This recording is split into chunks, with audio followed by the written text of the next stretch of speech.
এই সেই সুটি নদী। আর এই সুটি নদী ছিল দত্তপুকুর তথা উত্তর চব্বিশ পরগনার প্রাণ কেন্দ্র। অষ্টাদশ শতাব্দীতে এই সুটি নদীর পাড়েই দত্তপুকুরে গড়ে উঠেছিল এক মহা শ্মশান।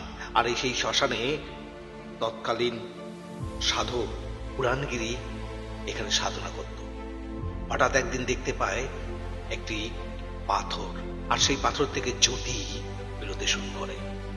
তিনি অবাক হয়ে যান এবং সেই পাথরটি তিনি সংগ্রহ করেন একটি অশ্বত্থ গাছের তলায়। এই সেই অশ্বত্থ গাছ। এই সেই অশ্বত্থ গাছ যেখানে মহাসাধক পুরাণগিরি শিলাটি এখানে স্থাপনা করেন।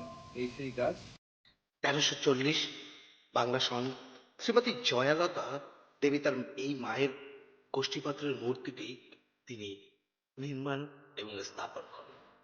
তখন থেকে এই মায়ের মন্দিরে পুজো পার্বণ অনুষ্ঠিত হতো। এই সেই সুবর্ণবর্তী নদী যা বর্তমানে সতী নদী নামে পরিচিত, কিন্তু এখন আর নদী নেই।